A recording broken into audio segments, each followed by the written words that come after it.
Psicoanálisis y crueldad.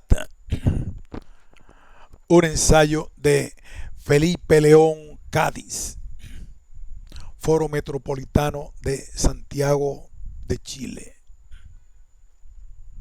Resumen. Este texto aborda los estudios psicoanalíticos realizados por Sigmund Freud acerca de la crueldad. La hipótesis a desarrollar plantea una teoría de la crueldad a partir del funcionamiento psíquico del sujeto, donde la realidad social pueda ser comprendida a la luz de la teoría del inconsciente. Se utiliza como punto de partida la afirmación de Freud en ¿Por qué la guerra?, donde indica tres móviles para la crueldad: tendencias de orden erótico, tendencias destructivas y los ideales. Para las tendencias de orden erótico se hablará del sadismo como manifestación de la pulsión sexual. Para las tendencias destructivas se abordará la pulsión de muerte y su prolongación en la noción de pulsión de destrucción. En lo que concierne a los ideales, el superyo y el ideal del yo serán discutidos en su relación con la crueldad. Este recorrido pretende exponer la crueldad como acto individual pero indisociable de su aparición en la escena pública. Introducción. La crueldad, lo crudo, lo sangriento, lo incivilizado, la sangre que se derrama fuera de la ley como una especie de canibalismo que aterroriza el corazón del vínculo social. Como expresa su etimología, la raíz indoeuropea expresa las nociones de carne cruda, sangrante, sangre derramada. En latín, cror significa la sangre derramada, crudus, sangrante, crudelis, quien se regocija en la sangre, quien es cruel. En Freud, la crueldad, sin ser un concepto claro, tiene un papel repetitivo en el edificio psicoanalítico. Derrida subraya la recurrencia freudiana.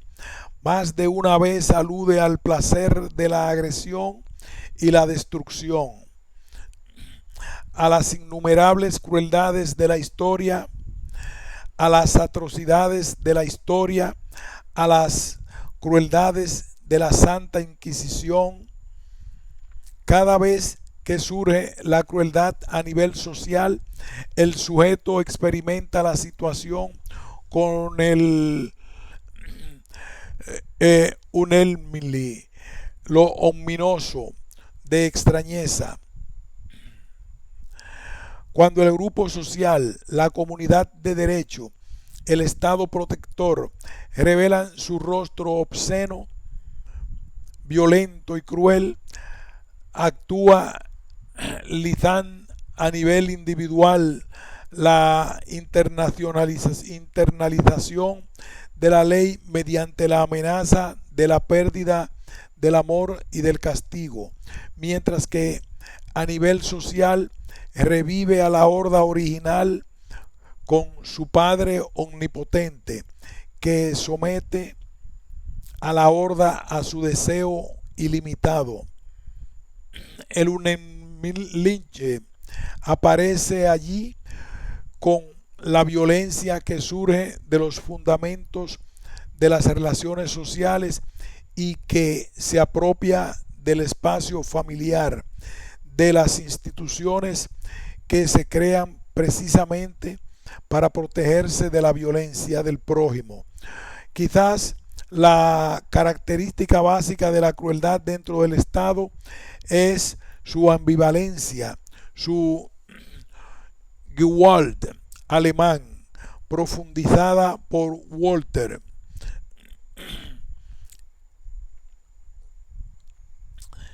intraducible al español, extendido como el lugar donde el poder y la violencia se fundan el uno al otro y que el sujeto experimenta como extraño y aniquilador, pero que es en sí mismo el reflejo de su propia crueldad.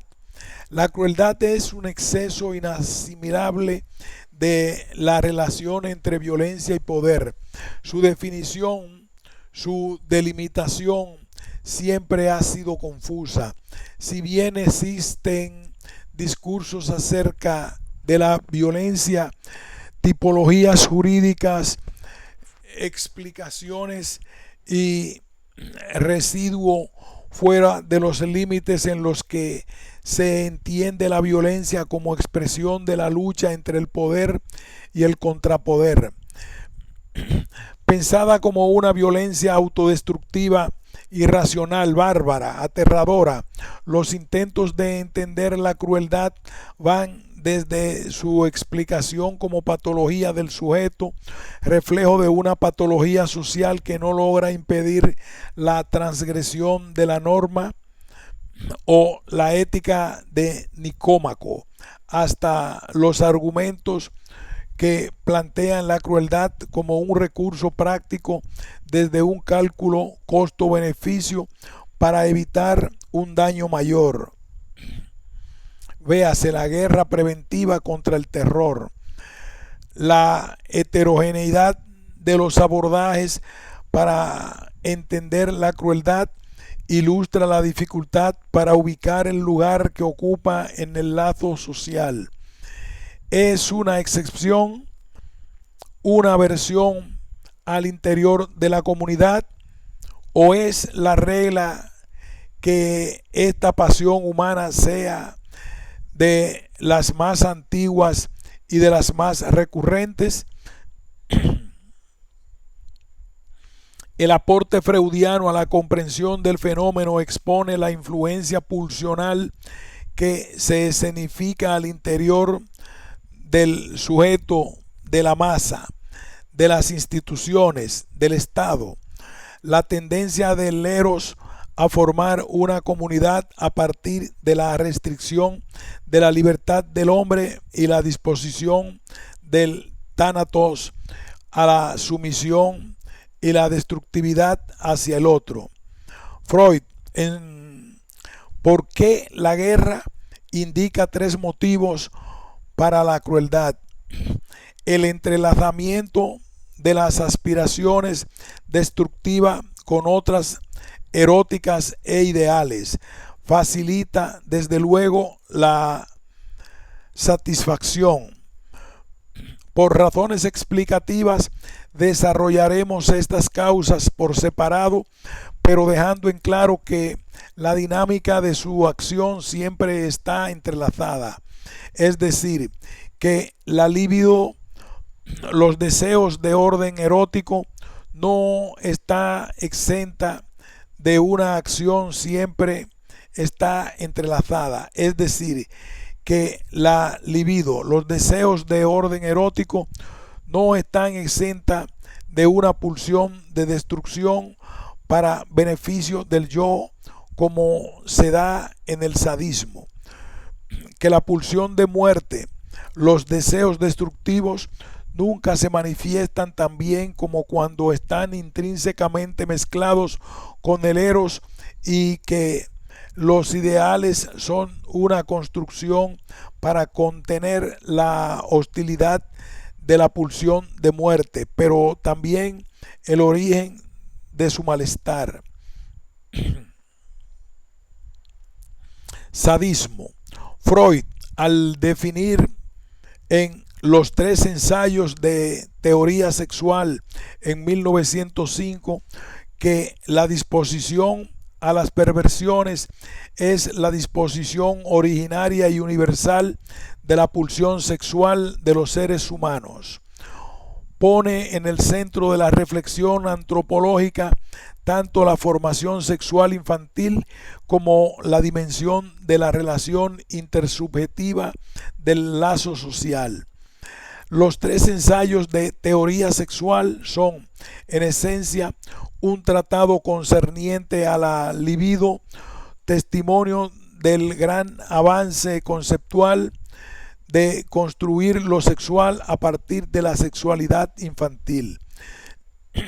Las características de esta tesis llevan a Freud a concebir una disposición polifórmicamente perversa en los niños, sometida al juego de las pulsiones parciales íntimamente vinculadas a la diversidad de zonas erógenas y la libre fijación libidinal ejercida por la primacía genital posterior.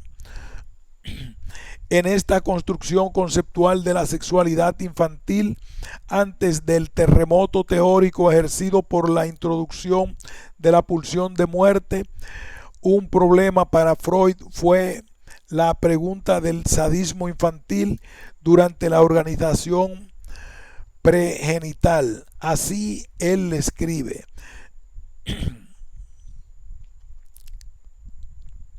la crueldad es cosa enteramente natural en el carácter infantil. En efecto, la inhibición en virtud de la cual la pulsión de apoderamiento se detiene ante el dolor del otro, la capacidad de compadecerse, se desarrollan relativamente tarde. Es notorio que no se ha logrado todavía el análisis psicológico exhaustivo de esta pulsión. No es lícito suponer que la emoción cruel proviene de la pulsión de apoderamiento y emerge en la vida sexual en una época en que los genitales no han asumido aún el papel que desempeñarán después. La génesis del sadismo durante la primera tópica de la teoría freudiana se elabora con más precisión en el texto de 1915, Pulsión y destinos de pulsión, donde sostiene que el sadismo como agresividad hacia otro niño no busca el sufrimiento de este último y no va acompañado de ningún placer sexual, como explica Laplanche y Pentalis.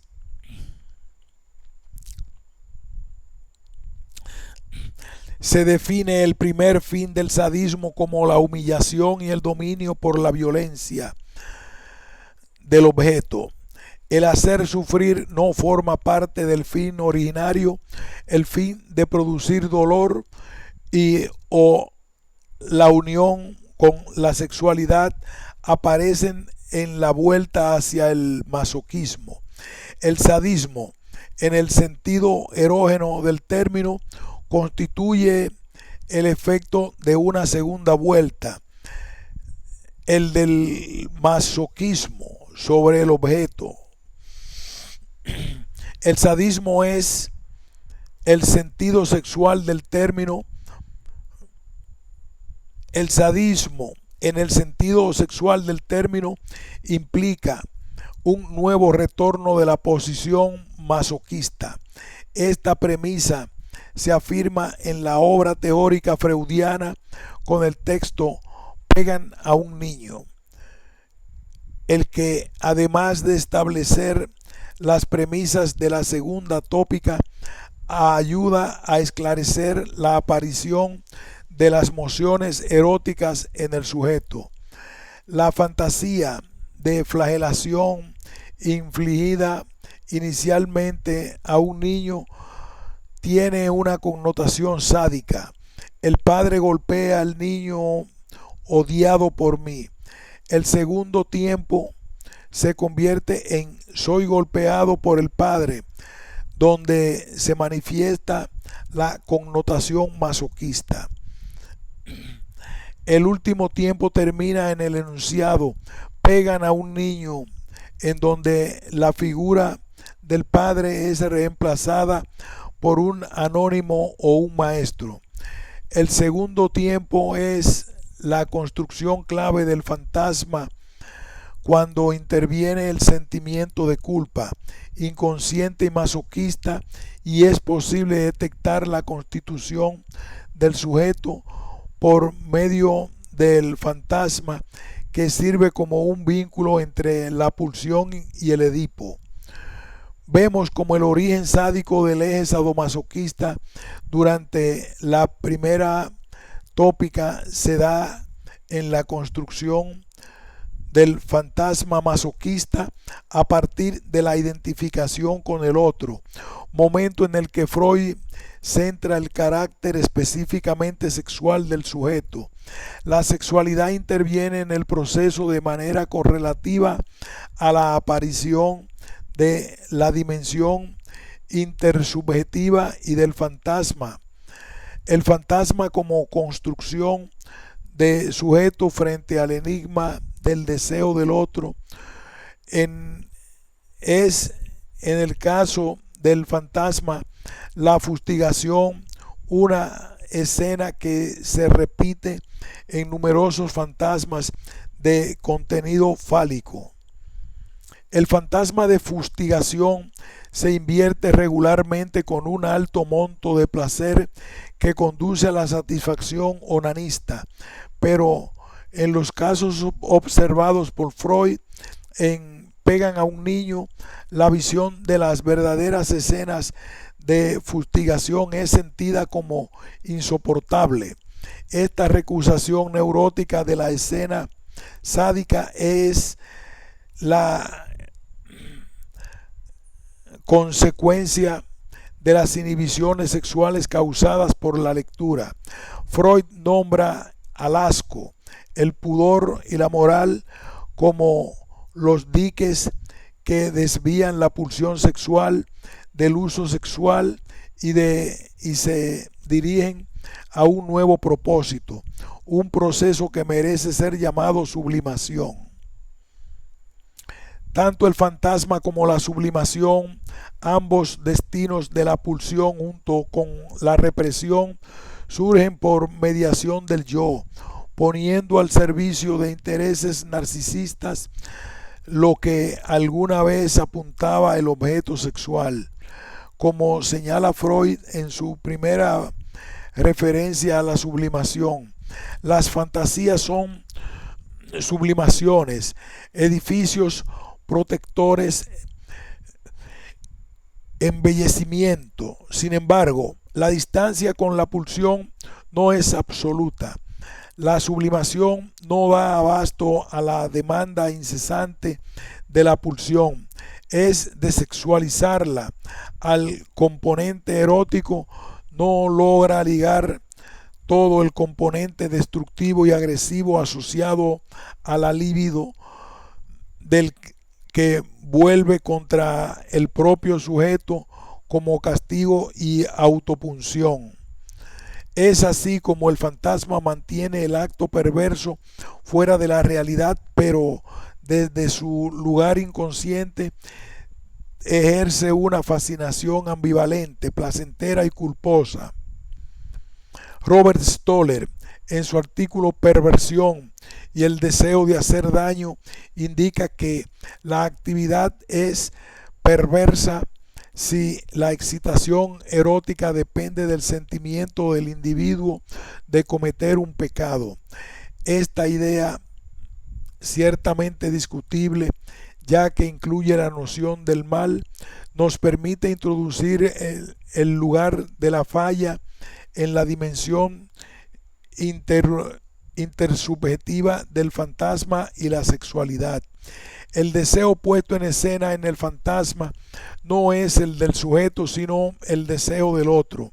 El fantasma es una respuesta al enigma del Che Bois. ¿Qué quieres? La pregunta original del deseo es directamente ¿qué quiero? Sino ¿qué quieren los de mí? ¿Qué quieren los demás de mí? Esta lógica de la intersubjetividad hace posible pasar de la fantasía perversa de Pagan a un niño. Esta lógica de la intersubjetividad hace posible pasar de la psicología de masas. Freud muestra que el niño odiado, el primer fantasma, por medio de la identificación con el líder, se transforma en el hermano amado con el que se identifica en la masa. La transición del odio al amor se obtiene mediante la renuncia. Los hermanos se aman al mismo tiempo que ceden el reclamo de una posición de privilegio. Es la transición de los celos al sentimiento del altruismo. Sin embargo, el fantasma masoquista de ser sometido por el ser querido tiene una relevancia especial en la masa y el amor. La angustia social de perder el amor del líder y de la masa sostiene la alienación en el deseo del otro. En la masa, el sujeto renuncia a que se le escuche su voz. La respuesta a la pregunta ¿qué quiere la sociedad de mí? Se dice al unísono, pronunciado en un discurso compartido.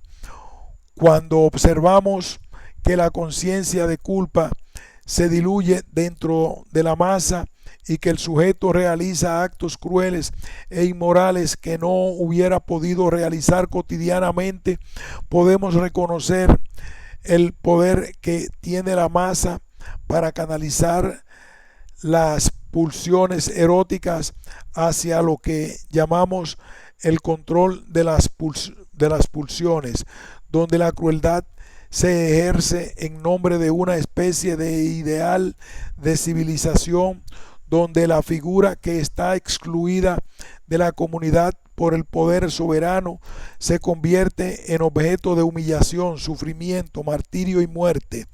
Esta psicosis de masa es un hecho que la historia atestigua con recurrencia. La pulsión de destrucción. La agresividad es una presión constante en el sujeto. Por un lado, apoya la autoconservación de la persona al ser el motor de la actividad. En términos hegelianos, de la lucha en el transcurso de la vida entre el yo y el otro.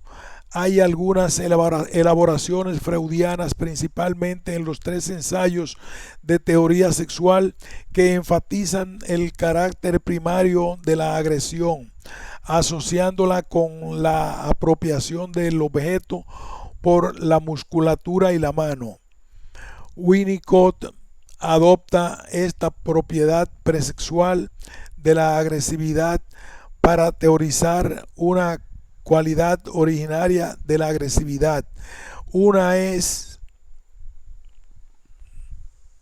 una especie de tensión interna que derrama una pulsión destructiva afuera por mantener la integridad narcisista.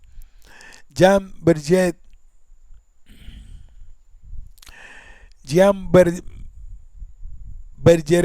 lleva este factor de agresividad originario al extremo y elabora el concepto de violencia fundamental, que homologa con un instinto de tipo animal y que estaría en la base del modo arcaico de funcionamiento mental que se considera clásicamente como aquel que domina los procesos primarios.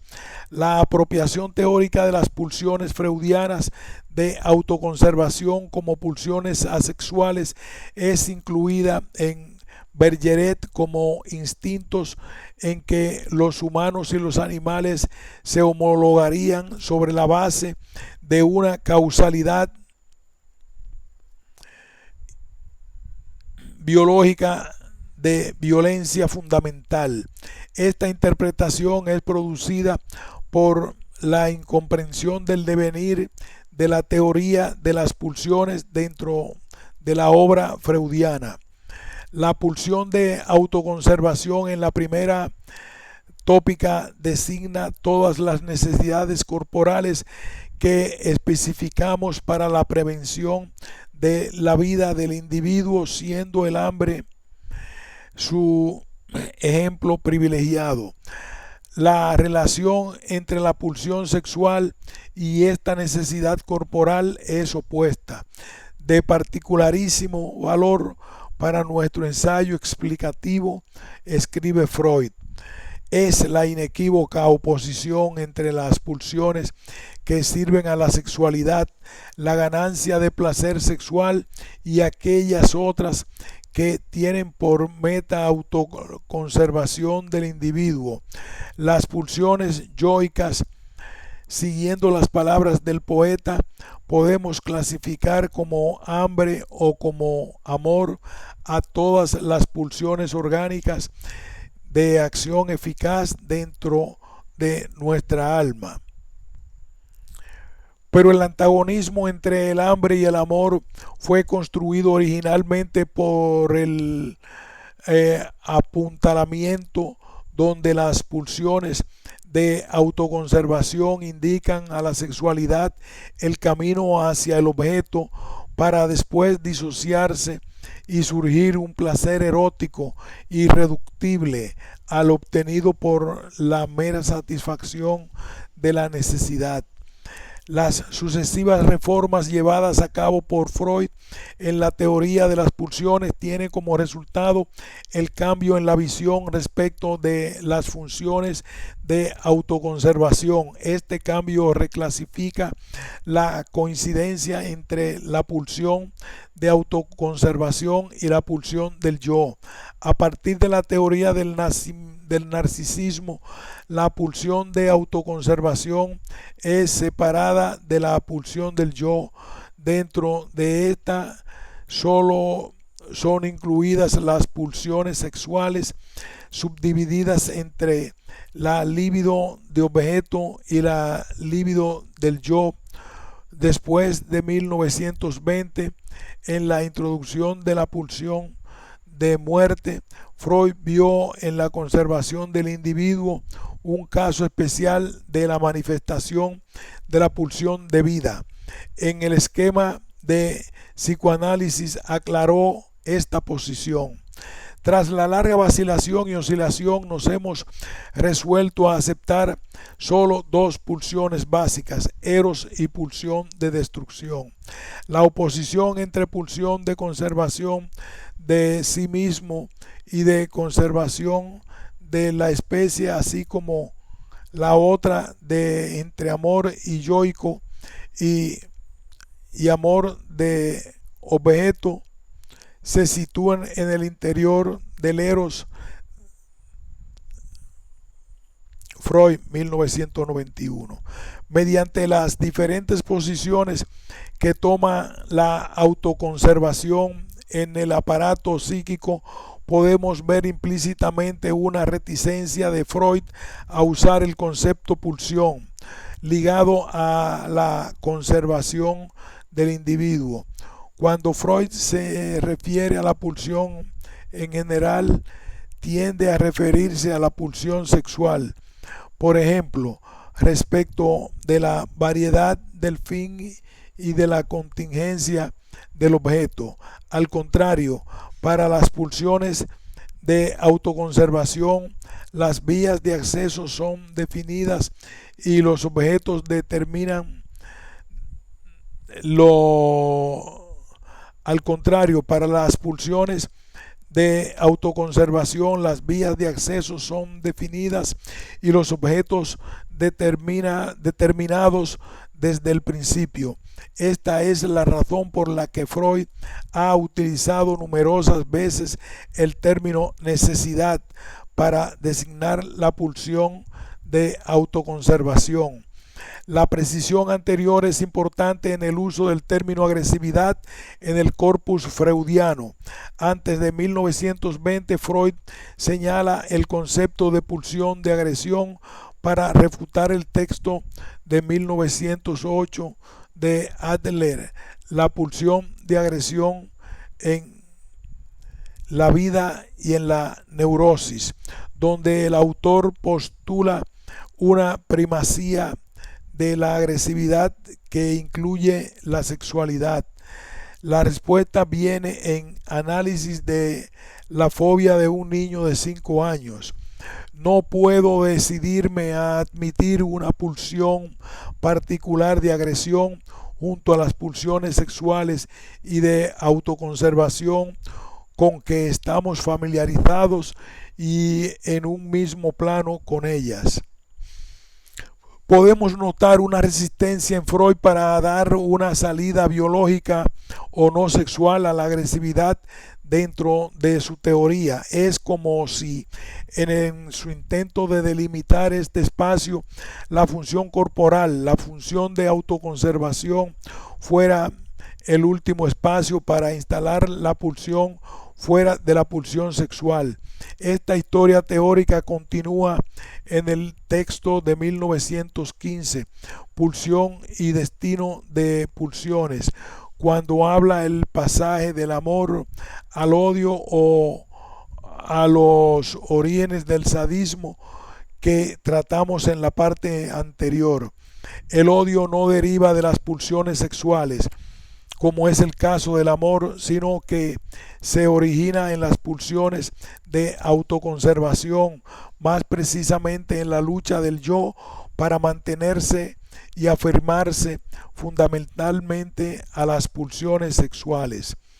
Si el viaje del concepto de agresión terminara aquí, habría varios elementos de apoyo para una teoría biológica de la agresión. La agresividad sería el soporte de la actividad de la búsqueda del objeto de satisfacción por medio de la apropiación violenta del objeto. Sería un componente de la necesidad de autoconservación, una tensión del cuerpo que homologaría al sujeto psicoanalítico a toda una serie de teorías del conductismo, la sociología, la etología, la etnología y la neurociencia. Pero desde la concepción de la pulsión de muerte, ya que la agresividad en el psicoanálisis toma su lugar como un elemento estructural de la teoría de las pulsiones, como si la negación de su existencia fuera el producto de una expectativa de un terreno sólido donde se titulara. Freud explica esta situación de la siguiente manera: ¿por qué nosotros mismos tardamos tanto antes de decidirnos a reconocer una pulsión de agresión? ¿Por qué vacilamos en utilizar la teoría para la teoría unos hechos que eran manifestados y notorios para todo el mundo? El texto fundamental para entender la destructividad en el sujeto y la cultura es Más allá del principio del placer, donde Freud nos muestra por primera vez la lucha entre Eros y Thanatos, entre la pulsión de vida que tiene como objetivo mantener la sustancia viva y reunirla en unidades cada vez más grandes, y la pulsión de muerte, cuyo objetivo es disolver hasta unidades y llevarlas de regreso al estado inorgánico de su dispersión, es decir, destruirlas. La pulsión de muerte designa la compulsión de repetición, el principio del nirvana y la reducción de las tensiones a cero, y la tendencia a la destrucción y la destructividad. Estas características de la pulsión de muerte siempre actúan de manera silenciosa, y Freud subraya la dificultad de reconocer clínicamente sus derivados. Hallar un representante del Eros no puede provocarnos perplejidad alguna, en cambio, nos contenta mucho que podamos pesquisar en la pulsión de destrucción a la que el odio marca el camino, un subrogado de la pulsión de muerte, tan difícil de asir. Aquí haremos una pausa y continuaremos en el próximo título, el problema de cómo la pulsión de muerte se hace escuchar en el mundo nos lleva a comprender la unión indisoluble entre Eros y Thanatos.